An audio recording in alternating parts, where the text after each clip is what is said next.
So we are in lecture 9 now of this short course on data-driven methods in machine learning and atmospheric sciences. So as I had sent a mail in the morning, so today we'll introduce ML, and then we'll do 2 lectures on neural network with some hand calculations. The last lecture will be a demonstration of how data science and machine learning can be used in atmospheric science. Okay, so this is based on Baki Harish and Sandeep, Ram Sandeep, my PhD students' work, right? So which led to, of course, quite a few publications. All right. So this is an introductory lecture, but we also try to give some examples from atmospheric science so that we get a hang of the whole thing in a much better fashion. Okay, so some of the slides are taken from Professor Balaji Srinivasan, who co-teaches a course called Inverse Methods in Heat Transfer with me at IIT Madras. Both of us are Balajis. I'm C Balaji, he's S Balaji. So he's an expert in AI/ML. So we are trying to do some work together. In fact, Baki Harish, who is now in this recording these lectures, who is also giving you Python codes and so on, is basically a joint student of S Balaji and myself. Already, he just submitted his PhD last month, 2 months back. All right. So let's start with some icebreaker or whatever. Okay. So people worry that so there are some funny quotes about ML. People worry that computers will get too smart and take over the world, but the real problem is that they are too stupid, and they have actually already taken over the world. Okay. AI, deep learning, machine learning, whatever you're doing, if you do not understand any of this, please learn them, because otherwise you're going to be a dinosaur within 3 years. These are all made a couple of years back. So now you can see how much AI, machine learning, deep learning have penetrated to several applications and so on, right? So, and it's not just people are simply talking about something. Every day, suppose you go on a taxi ride, Ola, or your own car, you drive, it tells you where are the bottlenecks in the traffic. It collects data from all the cars which have gone ahead of you. It tells you how much time it takes to reach your destination. If you take a wrong road, it will reroute you or this thing and so on. It knows, and somebody is giving it to for free. I mean, so of course, you're connected on the internet, you pay for the internet service and so on. All right. Now, if you mine the data hard enough, you can also find messages from God. That's a very cryptic and this thing from Scott Adams. I mean, he's written a lot of books, the Dilbert Principle and so on. All right. So this is just to give a perspective of machine learning. Okay. What is machine learning? There are several definitions. Okay. So let us look at 2 or 3 of these definitions, and then we'll have a working definition of machine learning too, and then go forward. Machine learning is a spin-off or a subset of artificial intelligence and an application of data science skills. It's a very key definition. For example, so people say AI/ML. AI is a much larger subject. Okay. AI is a much larger subject where we are trying to understand human behavior and trying to mimic human behavior. So through robots, this thing and all that, right? So machine learning is actually a subset, okay, where we use data and make a machine learn to do some tasks. So basically, data science is very important for machine learning, because through the help of data and whatever techniques you have, you're enabling a machine to learn certain thing and perform certain tasks. Okay. So this is definitely a subset of artificial intelligence. Artificial intelligence can do many more things. So for example, their robots can do, I mean, so in manufacturing and all that, they can do many things. And then they are saying now there are also robots with emotions and so on. So AI is a much broader this thing, right? You can set up somebody who will be like a digital twin or a clone of somebody. You will do all those Hollywood movies and all that, right? So that is, it exists. Okay, broad AI. This thing exists in strong AI, whatever it exists in movies. It's not become a reality yet. But AI, please understand that ML is a subset of AI, and data science and ML are not really. You can't say that one is a subset of the other and so on. So data science and ML is basically, data science is used in ML. Data science itself has come from statistics. All right. Okay. There are many things. So, for example, you can learn a lot of things about data and predict, and you can stop with that. Then with that data, you can make a machine understand something and then ask it to do some task. That is ML, machine learning. Okay. So according to Samuel, the original sources are given. Samuel said that in 1959 from IBM, and Michel, machine learning, McGraw-Hill. Okay, machine learning is to give computers the ability to learn without being explicitly programmed. That means with the help of data, you make it learn. All right. So Mitchell's definition is quite comprehensive. A computer program is set to learn from experience E. Okay. Okay. So there is a experience E. Okay. And then with respect to a set of tasks T.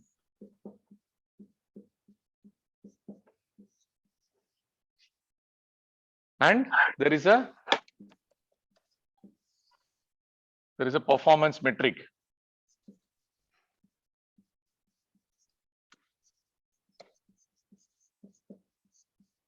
There's a performance metric P. Okay. So now you see more E, then if you get higher P, okay, then we are saying that the machine has learned. Is that okay? More E means what? More experience means more data. So if you expose the machine to more data, it is doing a set of tasks. You're not increasing the task could be anything. The task could be to find out whether the rainfall is stratiform or convective. This is what we did in the last class. Okay, if you make it, instead of seeing only Varda, all the Bulbul cyclone, Thane cyclone, this cyclone, whatever cyclone you have, you put many more cyclones into this and then keep the task fixed. As you give more and more experience to this, when it executes a certain set of tasks, that means this machine is exposed to more and more data. Is the performance metric P higher? If it is so, then you say that the computer program is learning from the experience E, and this is what is basically machine learning. All right. Okay. Now, if you look at what constitutes machine learning rather than operational definition, it's a field of inquiry and application, and one of the most important skills that a data scientist needs to acquire. Okay, because what do you do with the data? You could have been just a statistician and report all this median mode, kurtosis, regression, this thing, Pearson's coefficient, all that. But beyond that, we can do. So we already saw that how you can do using a logistic regression, riding on a Bernoulli distribution, how you can actually solve basically a classification problem.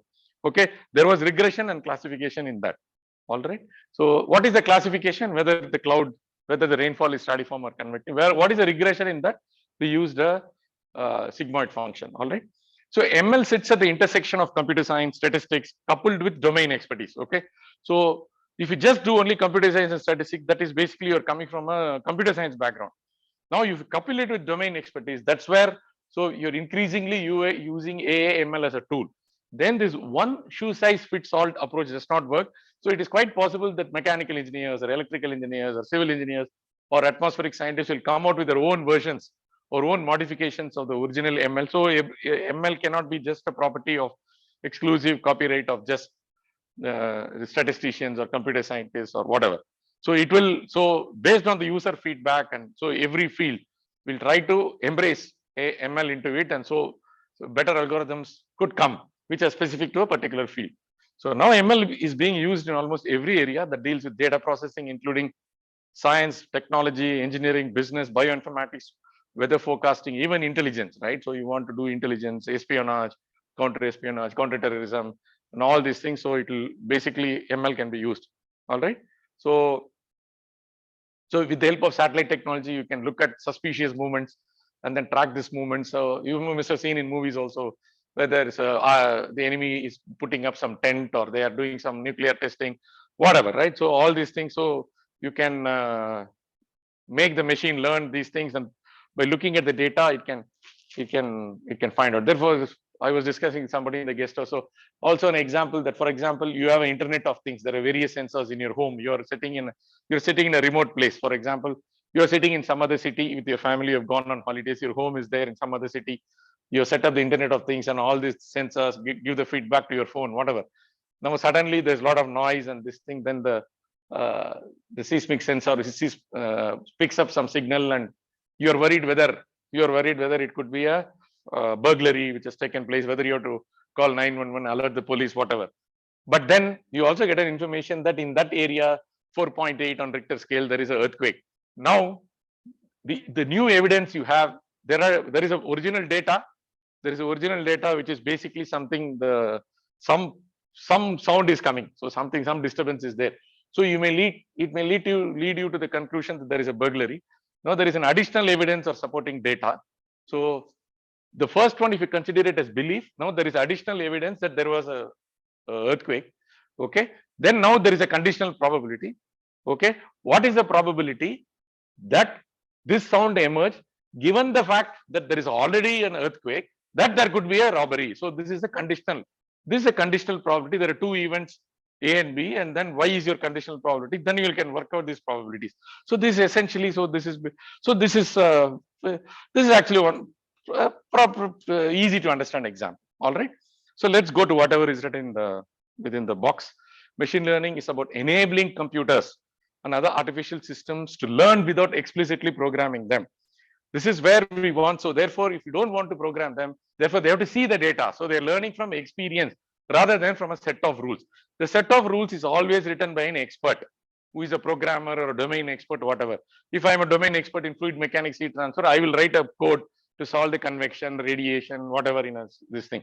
So you guys will solve, you look at the fluid dynamics in the atmosphere, right? You'll take the radiation in the atmosphere, you will solve a regional level model or a global climate model or a toy model, zero order model, whatever. So that means an expert is doing the program. Now the ML is, you give last 100 years, 200 years of data, and then you identify this is the input, this is the output. Can it learn from the data itself? And can it replace the expert? So while it looks scary, so it is possible that it will replace the expert in some other fields. All right. So, or at least it will reduce the number of experts, non-experts who are required.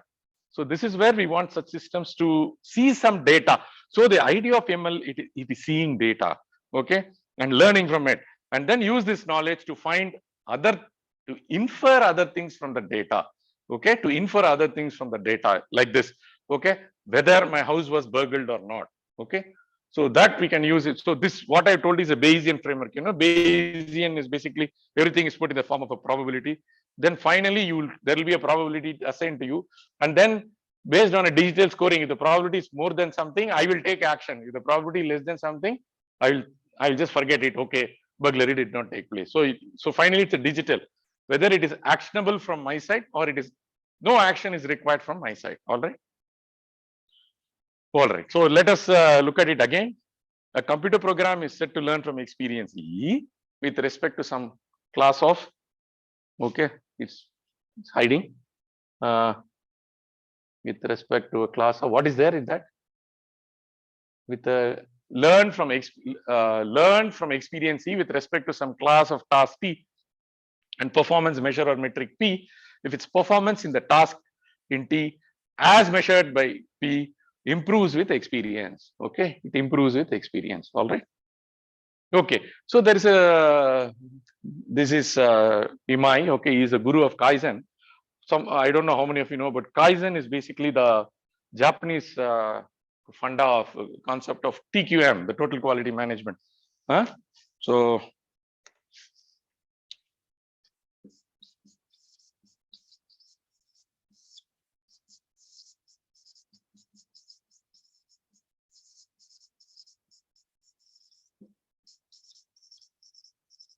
you must have heard a lot of things about this total quality management, zero defects, the Toyota way. Okay, you must have seen books in the bookshops.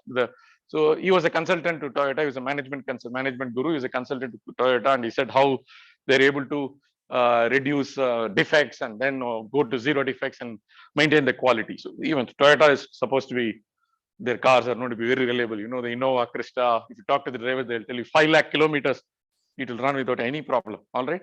So that is why among taxi drivers, all your Toyota cars are absolutely popular. Your Etios for the sedan or the Innova.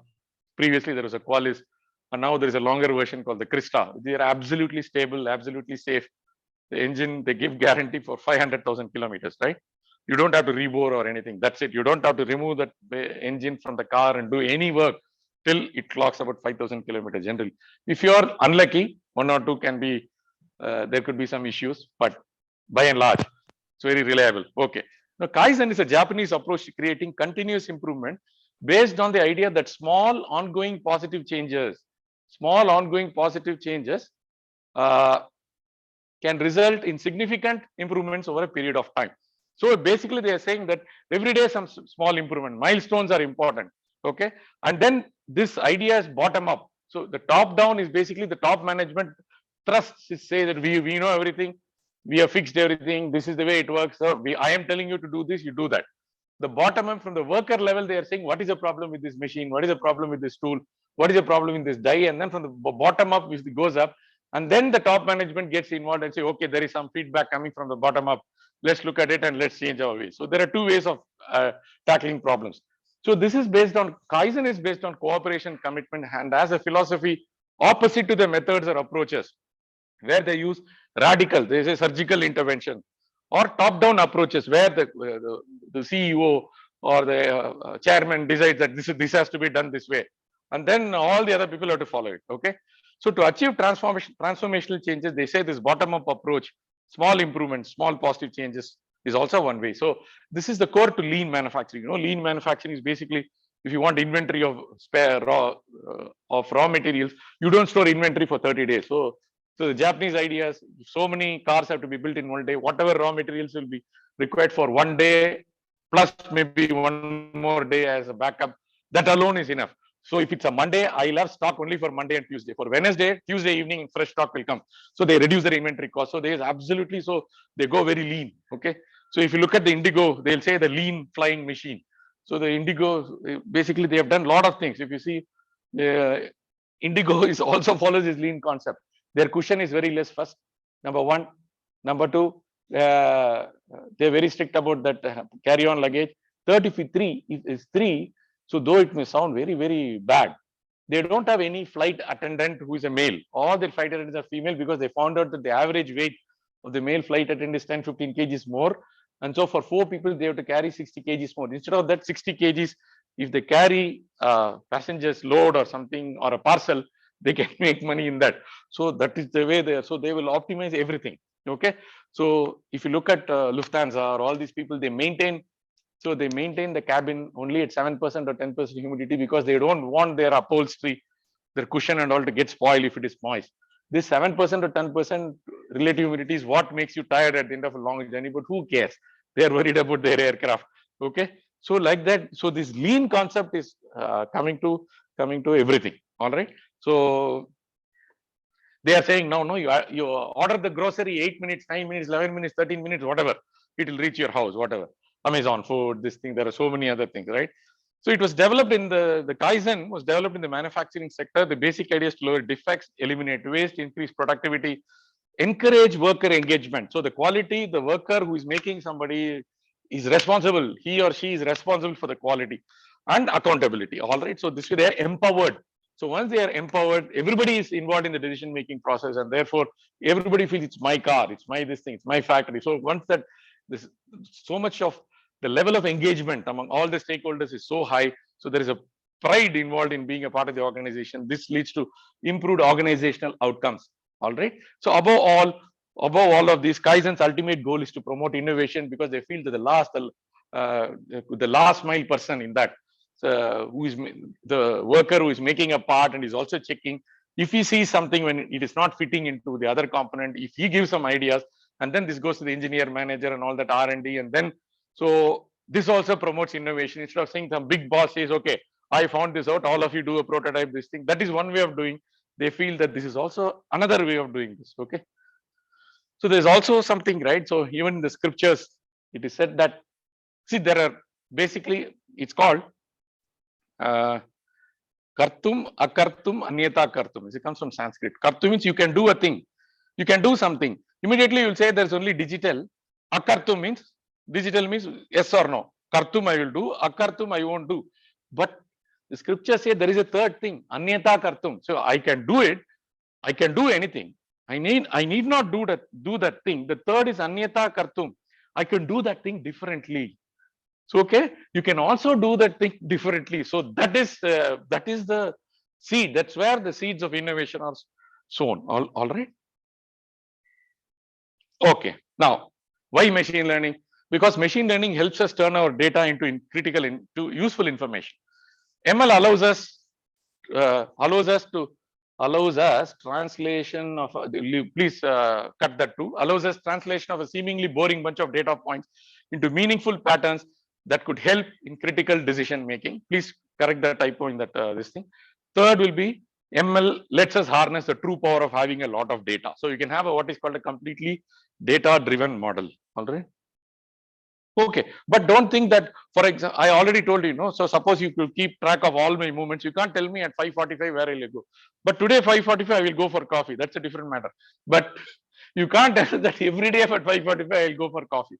If you just take data based on only Tuesday, 4:30 to 5:30 Balaji is in the seminar hall. 5:40 is walking to this thing. Then he goes to the car. Then he goes to the guest house. He goes for coffee. If you program it, at the end of my sabbatical, I won't do that. At the end of this course, I will not do that. Then the stupid machine will think that every Tuesday, 5:45, this fellow has to take off. So it'll come, right? It won't work. Okay, this is a normal human behavior, but humans can radically change. One day I may have a milkshake, I won't have anything, I may be fasting. So it is very difficult to predict human behavior. So we are not there. That strong AI, we are quite some time away from that. Okay, this is basically a nice way of, this is from Shah, the Chirag Shah. So what is the gamut of problems? What is the gamut of problems covered in machine learning? You either predict or forecast a value, right? You either predict or forecast a value. Is it yes? I want to do that. Then you do supervised learning. I don't want to do that. I want to look at patterns in the data. It is unsupervised learning. Okay. If you want to predict, it's a lot more tough. That comes as supervised. The unsupervised is also tough, but there's more math, statistics, and all that involved in the violet color rather than the orange color. Let's come to the orange color. In the orange color, the first is basically you fit data into discrete groups. You want to cluster. Okay, all the towns in India now, mild, moderate, severe. So the degree of hotness. So you can classify into that. Okay, big markets, medium markets, low markets for Reliance or something. So they want to classify. So they want to basically cluster. You want to cluster, and then with each of these clusters, you may devise products or services suitable for each of these clusters. So all the time, people are being business. People are interested in clustering. We also did clustering of. The first clustering was basically in a class you cluster the data into boys and girls. That is one thing. Then you can cluster this thing into too tall, medium height, low height, or we clustered rainfall into stratiform and convective. Okay.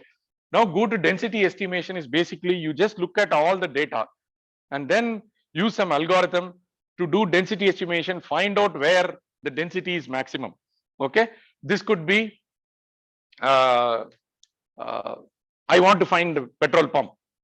I want to find the petrol. What is the probability of finding a petrol pump in this Jayanagar 4th block or 5th block?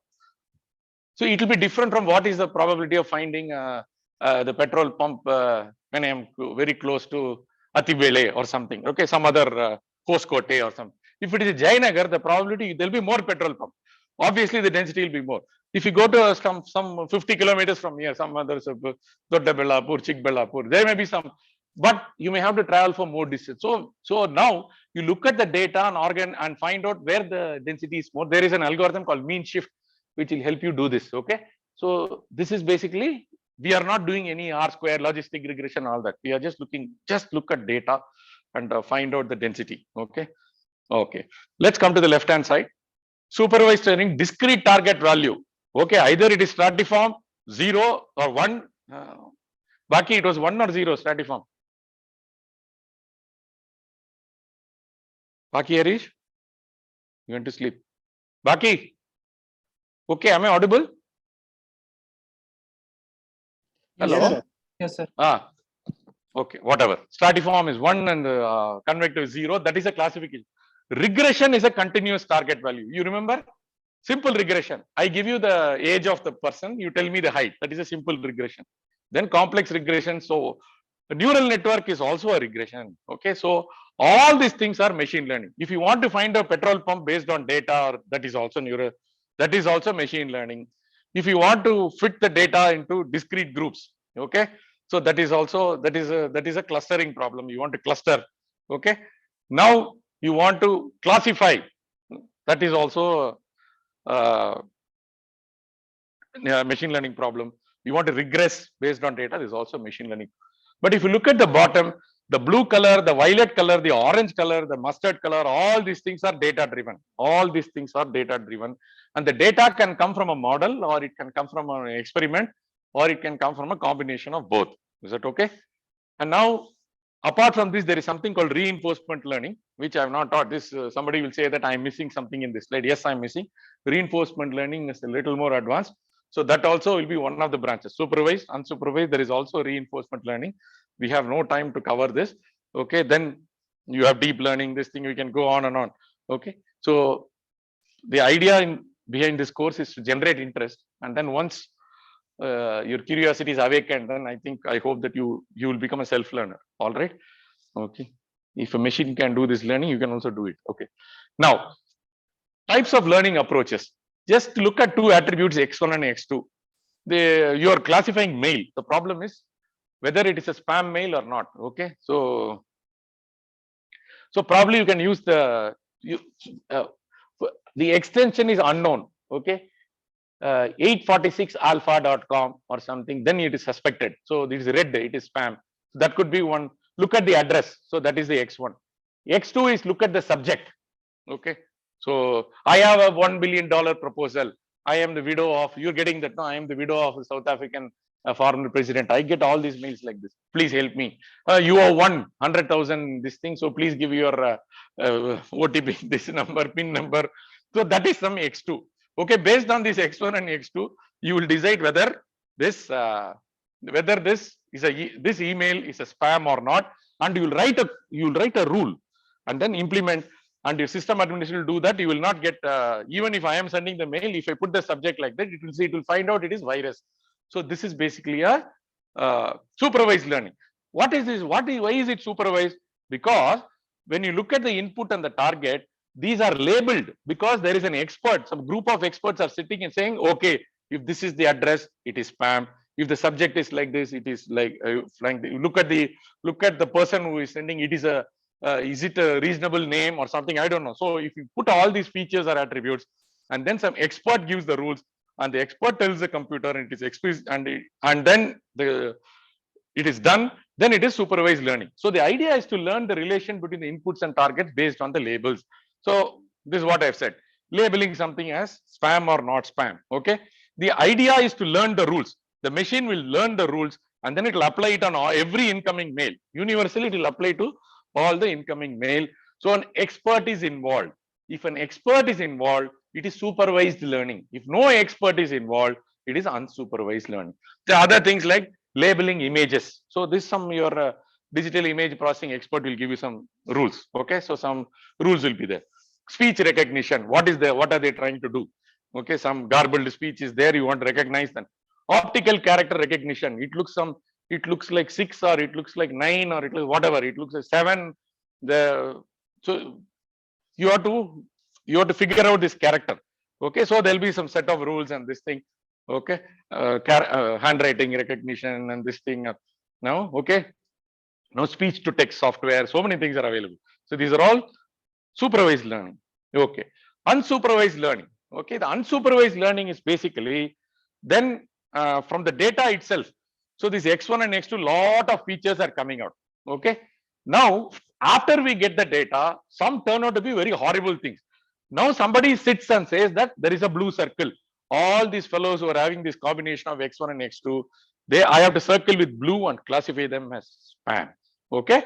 The idea is you learn the rules to group the mails based on certain features and label them accordingly post the receipt of. You don't have a set of experts put the rules there itself. Now you frame the rules after you look at the data. Okay. You frame the rules after you look at the data. And what happens if suddenly there is something which violates this rule? No problem. You again ask this computer to see, Arey Baba, one more set of crazy thing has come where our rule is violated. It will learn. So it is very dynamic. There is nothing like failure. If the rule doesn't work, that new point is also added. Just like no problem, no opponents in my party. Whoever is opposing, you come and join with me. You come and join with me. So it is inclusive. So that way, machine learning is inclusive. So you will keep on training, but this doesn't give the guarantee that it will always work. That you cannot tell that 5:45 p.m. this fellow will go and have coffee. Okay, it is like that. Please remember this example. Other examples are grouping customers. Whether this customer who is walking into Reliance Trend is looking at all this, whether he will buy or not, how much time he'll waste in the shop. Okay, detecting new diseases. Okay, the corona and so on. So based on, you say, okay, SpO2 level, whether he's having cough and this thing, what is his age, whether he's having diabetes, cancer, this thing. Then you remember they did the triaging. Okay.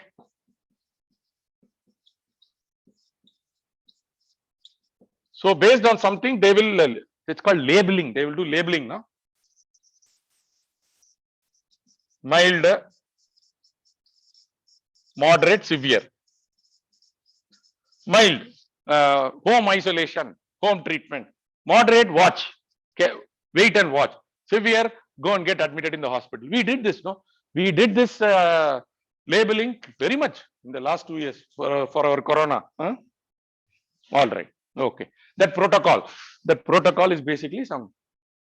Okay. Now, and some experts might have been involved, but I'm sure that based on learning from the data only, they have, because initially it was a new disease. So there was not a protocol previously available. So on the job, this based on whatever feedback they got in the first wave and this thing, they learned from their clinical experience, and then they triage, because what is the idea is, because the oxygen was, the ventilators were in limited supply, so many oxygen concentrators were not there, so they wanted to give the maximum attention to the most critical patient. That's why this trial, because somebody is 24 years old, even if the fever is 1 or 2 degrees Fahrenheit, he is not well built and 24 years, no comorbidity, there's no point in him occupying a bed. And if he occupies a bed, a nurse has to attend to him, a doctor has to see and all that. So we would rather treat a severe patient. So this is the idea behind that. Anomaly detection. Okay. Anomaly detection, outlier detection, and all that. Okay. All these are also based on unsupervised learning. Now, classification. Let's look at Let's now look at a classification problem. Okay, which is basically supervised learning. What is this classification problem? Given a, okay, 1 second. Okay, given a set of data points in the corresponding labels, learn how they are classified, so that when a new data point comes, we can put it in the correct class. Okay, this is a classification problem. All right. So, okay. Now, there are many methods and algorithms for building classifiers. One of that is basically the KNN, K nearest neighborhood. Huh?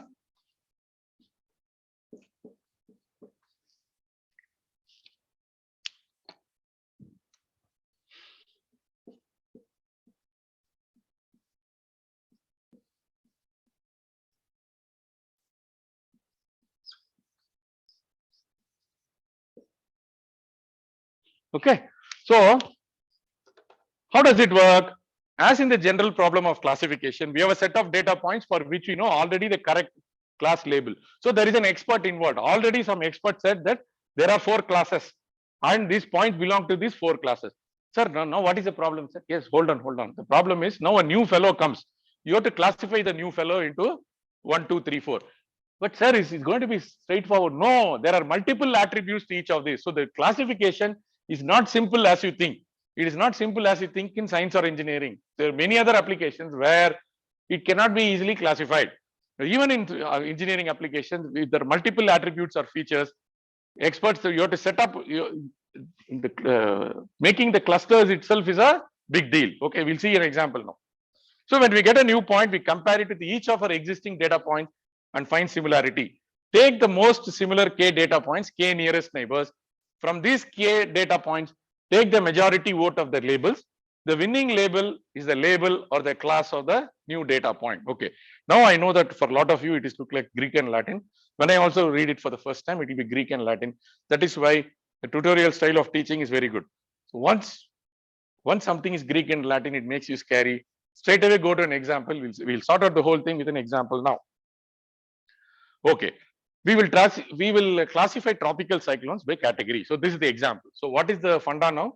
We are going to see KNN method using tropical cyclone classification. A tropical cyclone is a is a multi-hazard weather phenomenon. As it leads to heavy rainfall, gale, wind, and storm surge during the rainfall. All that you know. The North Indian Ocean, the Bay of Bengal and Arabian Sea contributes to 7% of the global TCs. We call it as TC, tropical cyclone, the world's deadliest tropical cyclones originating in this region. It causes heavy loss of life and property, particularly over the east coast of India. The IMD, the India Meteorological Department, classifies the low pressure systems as low pressure area denoted by symbol D, deep depression DD, cyclonic storm CS, severe cyclonic storm SCS, very severe cyclonic storm VSCS, extremely severe cyclonic storm, I forgot this should be ESCS, and super cyclonic storm is SCS. Okay. Now there are 7 categories. Now, sir, what is the problem? Hang on. Let us say there are 2 features. Let us say there are 2 features or attributes. Let me drink some water now. This also the machine learning can program. Half an hour into the class, this fellow will drink water. Okay, fine. But I may not drink in all the classes. So,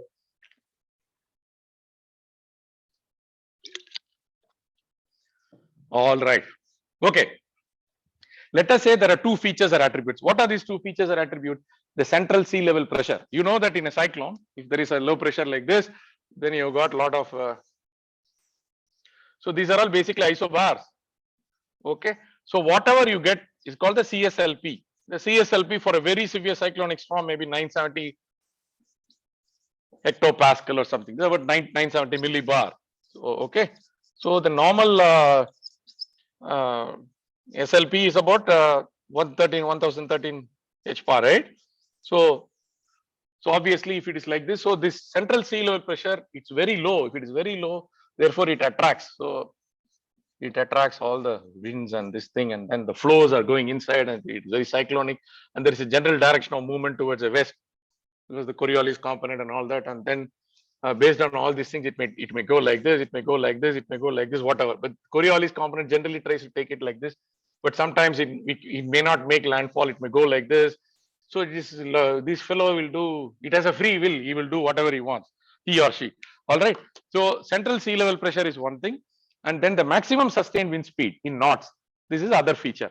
Now let us say that all the cyclones, according to IMD, we have taken a bunch of cyclones. Look at the picture, the view graph on the right hand side. CSLP is on the abscissa, and the maximum sustained wind speed is on the ordinate. Now we are classifying this based on this. You can see that the central sea level pressure is lowest and the sustained speed is highest. This will be the super cyclonic storm, which is in pink color. As opposed to this, the opposite end of the spectrum will be the very high sea level pressure, not as high as 1013. It has to be lower than that, only then a low pressure will be formed, and a low MSW, which is the blue color. Now we have classified all this. Now this classification is done. Okay. This classification is done based on some expert system. Let us say that already it is done, the expert is there. That's why it's supervised learning.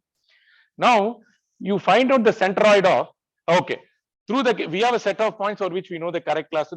The data point corresponding to one particular class form the cluster. In this sense, they have close Euclidean distance. The algorithm, what it does is, it will calculate the centroid of all the pink points, centroid of all the orange points, centroid of all the dark orange points, centroid of the green points, centroid of the blue points, it will keep it. Now a new fellow is coming. A new fellow is coming. You will admit him to which category. Okay. Then what it does is, after calculating the centroids, then the algorithm intelligently learns the weights of centroids corresponding to each cluster through learning. Okay. Now, so when a new data point is inserted, the algorithm compares it with each of the existing data points and finds the Euclidean distance from the centroids of each class. Based on the minimum Euclidean distance, in this case, root of the new point CSLP minus that cluster's centroid CSLP whole square, plus the root of the MSW of that point minus that of the nearest cluster whole square. But the caution. The sea level pressure is in hectopascal, and the maximum sustained wind speed is in knots. Therefore, you can't combine apples with oranges. It may lead to some gut. Therefore, what you do is, you look at the highest maximum sustained wind speed is 130 knots. So you normalize all the MSW divided by 130. Maximum sea level pressure could be only 1013. You divide all the sea level pressure by 1013. Therefore, you'll have all the values between 0 and 1 in respect of the sea level pressure, central sea level pressure, and also in respect of the maximum sustained wind speed. Now, once you have done that, Now all the coordinates are 0 to 1. Now the new fellow also will have some sea level pressure and some maximum sustained wind speed. You divide by 1013 and 130 and find out where that point is. Let us do this exercise now. Okay, star is the P point. Okay, now the question posed to us is, how do we estimate the class of a new point shown in the figure as star?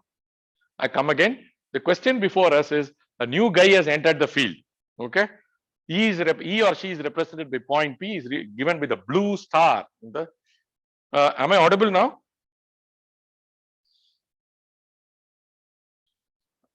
Hello? Yes, sir. Yeah. After the class, you should not tell me there is no internet or something. That's why. Huh? Because I'm seeing myself, I pinned my video. And all right. Chat, somebody is on chat. What is the question which somebody is asked something? Or Suraj, can you tell me what that is? What was the chat? Baki Harish? Or anybody? Sir, yes, sir, written, sir. Regarding that audible, voice audible. Okay. All right, fine. All right. Now, how do we estimate the, so 18 people are there now, is it? Yes, sir. Okay, all right. So how do we estimate the class of new point shown in the figure as star? The centroids of D, DD, CS, SCS, VSCS, ESCS, and SUCS, supercyclonic storm, are given within brackets. The first is the pressure, and the second is the sustained wind speed, maximum sustained wind speed. The location of the new point is 980 hPa and 38 knots. Now let us normalize all these points with the maximum CSLP of 1013 and maximum MSW 130 knots. Now, so for the D, the centroid is 0.987 and 0.1538. DD is 0.985 and all that. You can simply do it with a calculator. Now, the normalized Euclidean distances are, I don't have to compare with the pink because I know it has to be either the dark orange or the green. So I'm checking only with the orange and the green. So if I do that, so I can see that for the deep depression, the normalized Euclidean distance is 4.03 into e the minus 3. And for the cyclonic storm, it is 2.5 into e to the power of minus 4. So the nearest distance is basically with respect to the cyclonic storm category. It's also almost evident from the figure. Therefore, clearly the new point belongs to CS category. Don't think that is a trivial problem. So if you got many more attributes, it is very hard to visualize because it's two-dimensional. To make it easy for you to visualize, we have taken a two-dimensional case. If there's an n-dimensional space, it is not possible. So the Euclidean distance will have n components. Okay. So therefore, this algorithm is useful for this thing. So this is basically called the k nearest neighborhood.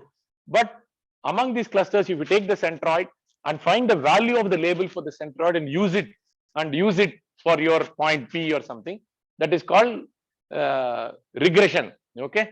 That means you're taking a KNN regression, nearest neighborhood. Instead of cluster, you're taking a regression. So basically it is a subtle difference. So in this case, the K nearest neighborhood, okay, the K nearest neighborhood basically identifies a point belonging to the cluster. Okay, KNN, what is that? KNN regression? Baki Harish, what is it? Technical term for that? Huh? Harish, are you there? Yes, sir. K nearest neighborhood is classification. We can also use it for regression, no? Where actually they take the value of the centroid for that as the label. Yes, sir. Of course. So you can also use it for regression. I think the point is conveyed, whatever be that name I forgot. Let it be Z or something, that name. All right. Okay.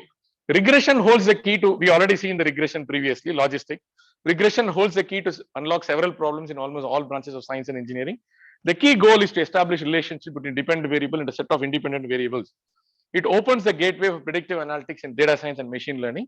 It is of vital importance in solving estimation problems.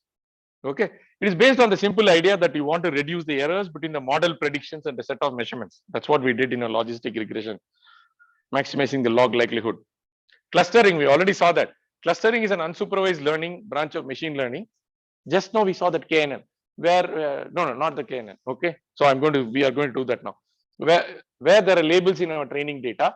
In other words, we do not have a way to know which data point belongs to which class. Instead, we are interested in somehow characterizing and explaining the data. Okay, that is the clustering. Perhaps there are some classes or patterns in them. I told you this example, no? How to find a petrol bunk in Jayanagar, or that is a clustering problem. Perhaps there are some, or it's a density estimation problem. Perhaps there are some classes or patterns in them. Can we identify and explain this? Such a process is often exploratory in nature. Clustering is the most widely used method for such exploration. So this is closely related with density estimation. Clustering means, so you're identifying in a group of classes. Okay. The density estimation also looks at the data and all that, but that it gives you, but finally you want a probability of finding something. Probability of finding something. We are going to do that example now. So they all look at data and they all look at some patterns in this data. Okay. But the clustering and the estimation are unsupervised. Whereas if you put the rule, then it is supervised. Okay. All right.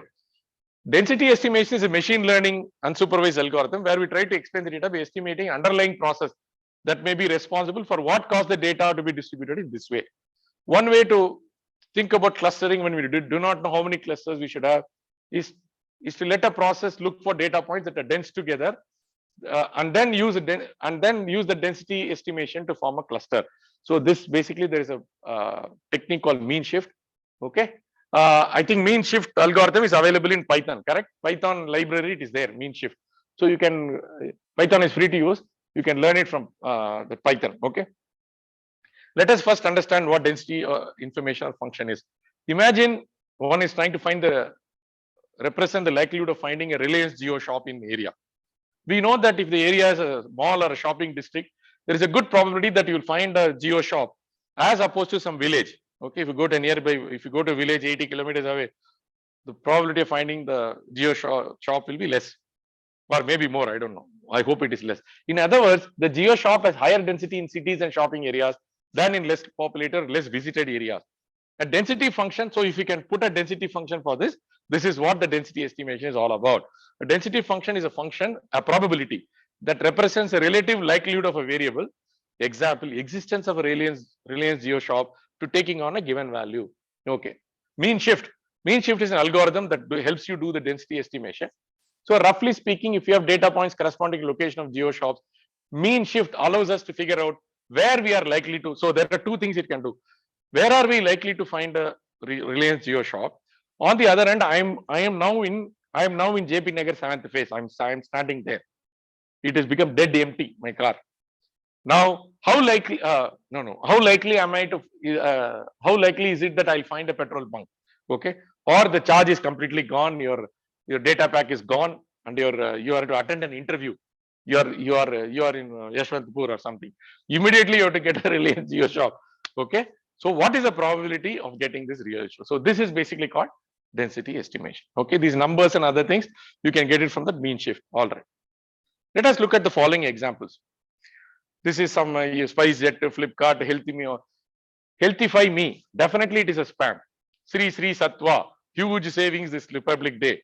That looks like this thing. But SpiceJet may not be a spam, but you are not interested in SpiceJet giving you a lot of these messages. You want to classify the SpiceJet email, any email coming from SpiceJet, for example, you want to classify as spam. Okay. Now recommendation, Amazon, okay, it keeps on saying this book is good for you, this shoe is good for you, and okay, and this food is good for you, whatever. Now, Amazon Echo, all right, or the Tesla self-driving car. Okay, what makes all these work? So artificial intelligence and machine learning aim to replicate activities requiring human cognition. Therefore, artificial intelligence basically, look at the right side, the bigger circle programs with the ability to learn and reason like humans. Machine learning is basically a subset of that. In machine learning, we actually whatever. One second, sorry.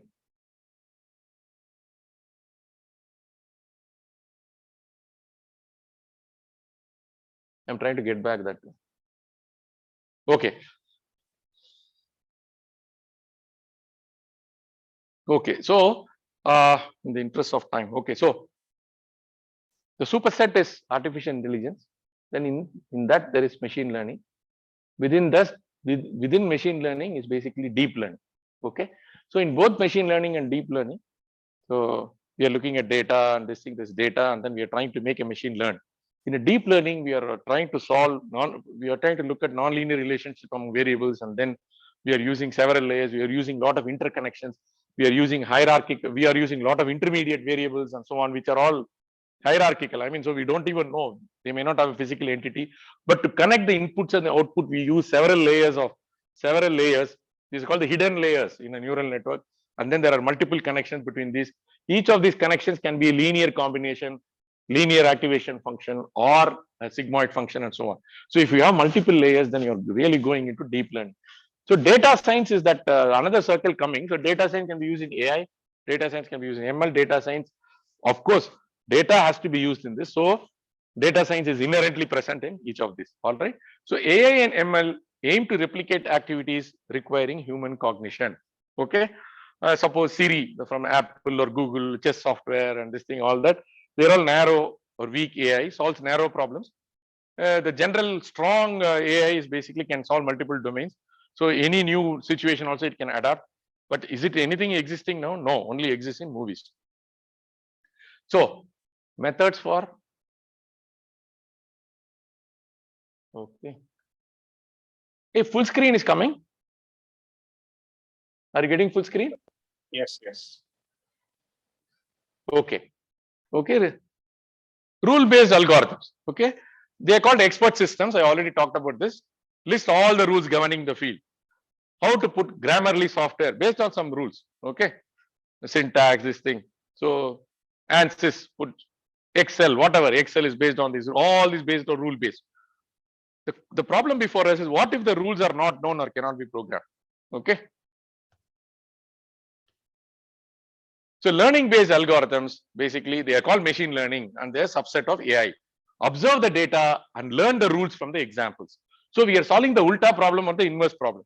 So, okay, language, bicycling, face and voice recognition. So the problem with the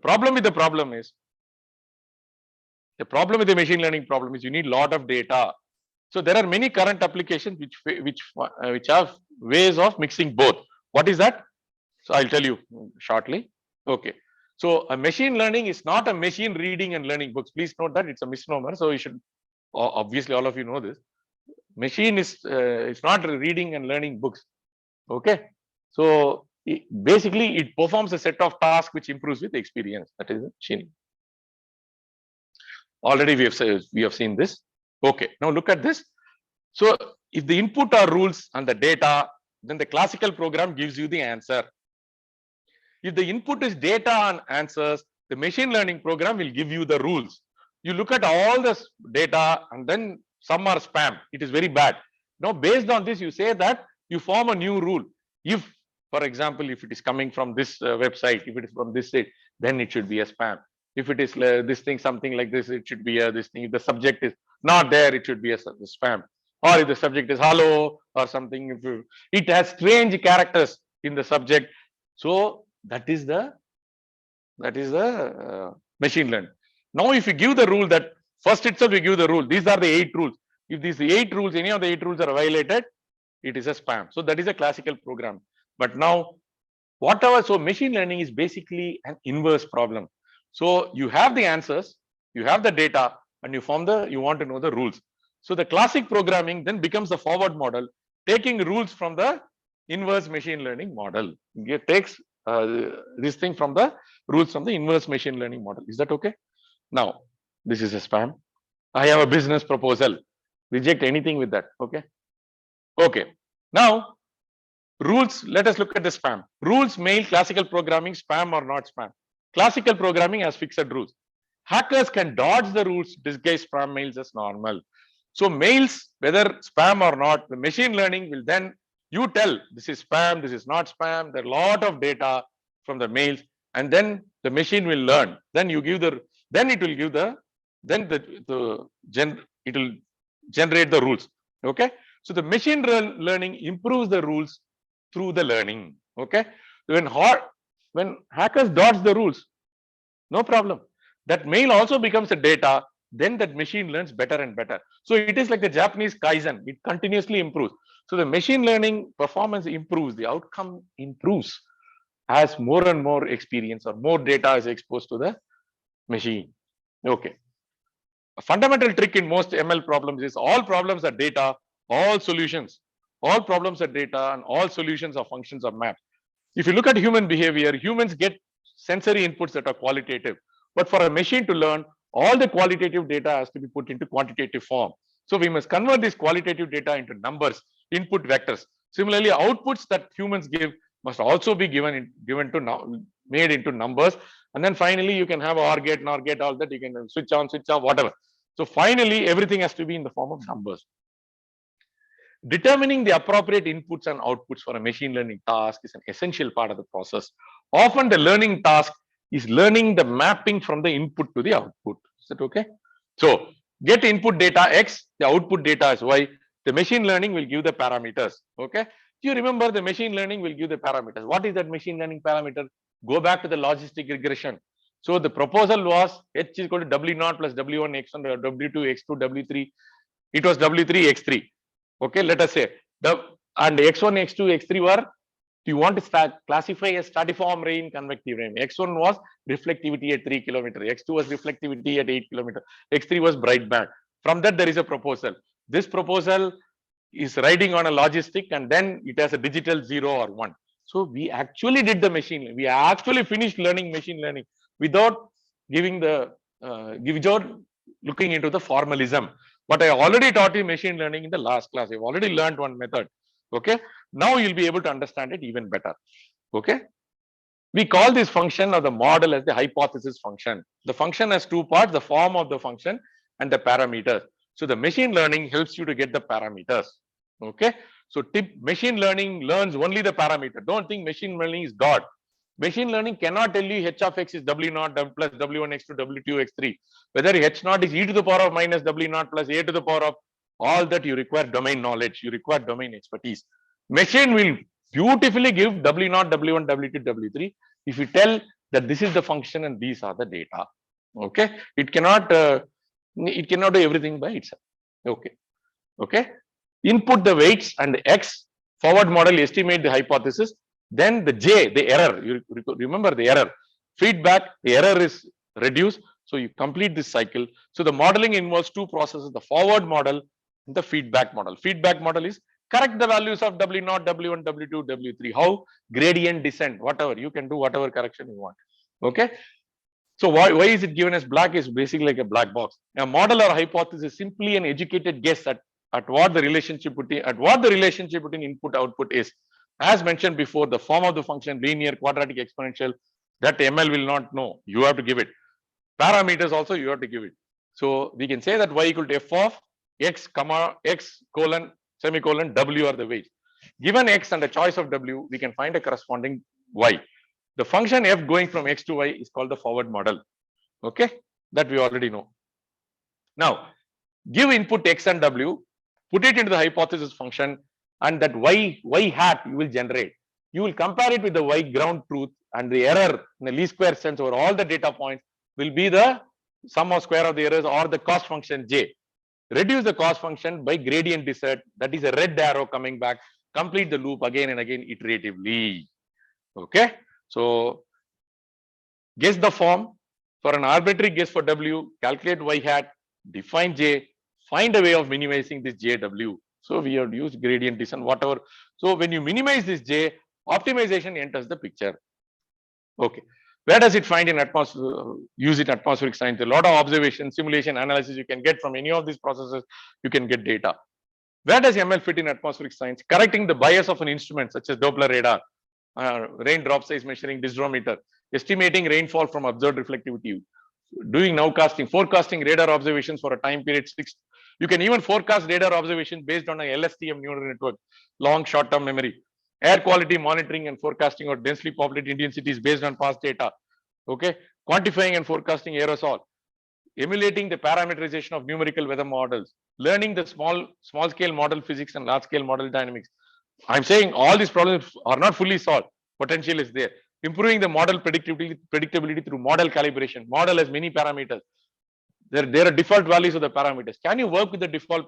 Can you change these parameters and generate a neural network and see where the error becomes less with respect to observations and calibrate the model? Okay. Each day, a huge amount of data is produced and weather and climate monitoring observations. Machine learning can be used in detection of interesting patterns. There's a typo there in data. ML models can be used to understand even conventional models and the errors. Okay, analysis of complex Earth system processes, definition of ocean biogeographical regions, prediction and initiation of tropical cyclones, detection, segmentation, classification of extreme weather events, nowcasting rainfall, spatio-temporal forecasting of essential weather products, post-processing of weather models to create products such as forecast visualizations, downscaling of high resolution forecasts from low resolution model data, and machine learning has also been used in model error correction for uncertainty quantification. Okay, so one way of looking at the big picture is basically you've got mathematics and statistics, you have programming skills, you need your domain expertise. Then this Venn diagram, the intersection is MLDS, machine learning, data science. And then if you have the experimental science, if you're also have an experimentalist, you can be an experimentalist and have domain expertise. And then with programming skills, again with the MLDS, you can enter the problem. So as a programmer, you can enter, or as an experimentalist, you can enter. All right. Thank you very much. So I will stop the sharing. Any doubts so far? So how many people still are there? Only 15. Any doubts? Okay. So the next two classes.